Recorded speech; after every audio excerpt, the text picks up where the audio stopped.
Good morning, New Life Birmingham, and welcome to today's New Life News Break. We're so excited to have you with us on today, and we pray that you're enjoying the service thus far. Let's take a moment and find out what's going on around New Life Birmingham. First up, on next Saturday, the Outreach Ministry will be going door to door, hanging door hangers. If you would like to participate, meet us here no later than 10 o'clock a.m. We'd love to have you.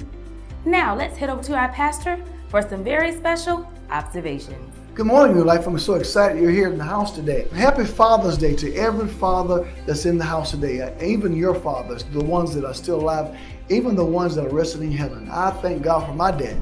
My dad was a great man who taught me and imparted so many valuable things in my life. I miss him terribly, but I'm so grateful I can still embrace the things that he imparted into my life. And I have so many memories that I made of him that I think of mostly on a daily basis. So to all you dads out there, I want you to have the best day ever. You know, the one thing the Lord has shared with me, and I was sharing one of the other services on last Sunday, that the importance of you being at church every Sunday is a blessing to someone else. You know, the importance is this, is that the way that New Life grew is because we would bring our experiences, our faith, and let that fill the room along with God's presence, and that made anything could happen in that type of atmosphere. Many people watch us on the internet or Facebook Live or whatever platform we have it on. But you being here, bring that experience of expectation, the knowing that and looking forward to the things that God is going to do today is going to turn somebody's life around right where we are today, and also on Facebook, wherever platform we're on. Believe that. Bring your faith. Let your faith today fill the room. Don't you know and remember the things that God has done for you? Let that fill this room today as we magnify the Lord and exalt His name together. Listen, I'm going to be in Japan. I need your prayers. I'm asking God to do some things in an unusual way. I believe that I'm going there for a reason. I don't believe this by happenstance. I know that I'm there, but I need your prayerful support. I'm leaving on Monday. I'm coming back on Friday, but I'm looking forward to God moving by His Spirit. Isn't God good? Listen, I want you to understand that this is a time where we should expect God for anything to do everything. And God just won't do you. He's going to do everything concerning you, even your family. That's what we're speaking into the atmosphere today. Let that flow in the atmosphere and watch God move. Listen, New Life Birmingham, I need you to be in Bible study on Wednesday night. I won't be there, but Elder Glenn Dredden is going to be driving all the way from Huntsville just to teach Bible study. And it would be so nice if you'd come and greet him and listen to what God has to say through his heart. I promise you, God will have a word for you. Let's do that. I'll be watching because I'm on a different time. I think we're 14 hours different. I'll be watching and being blessed myself.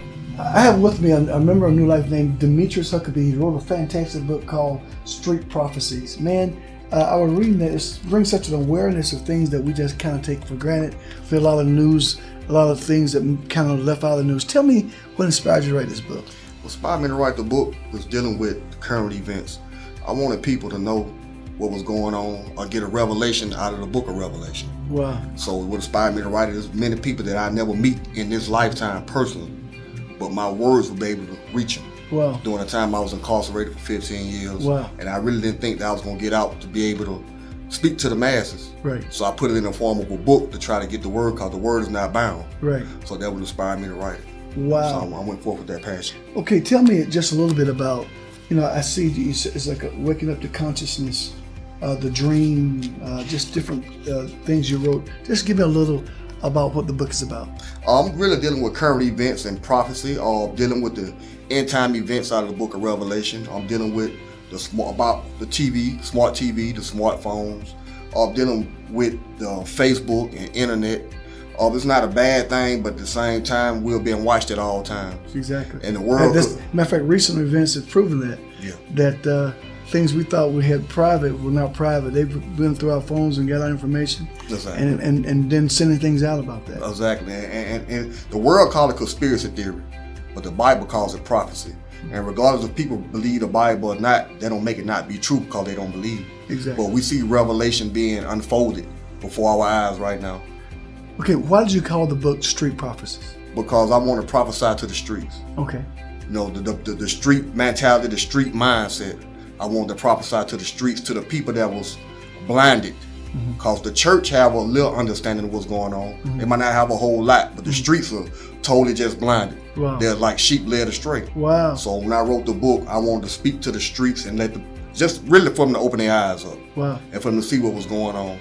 Now you have it. We have this book. You're going to be book signing right in our atrium. Yes, I will. We'll look forward to being there. I'm so excited about it. Didn't read the whole book. I read a portion of it. Man, I was really inspired. Just a couple of chapters was eye-awakening. Matter of fact, you were saying about the things that we thought were private before this last news with Facebook and other things came out. You were saying that before then. Yes. So we thank God for you, man. Yes, so here's the book, Street Prophecies. God bless you, man. Thank you. Now back to you, Melanie. Thank you, Pastor, for those very special observations.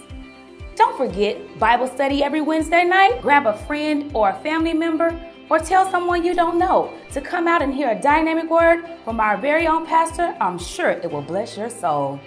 If there's an area in the ministry that you would like to be involved in, please don't hesitate to sign up. We'd love to have you. As always, we ask that you stay in continued prayer for all of those on the prayer list.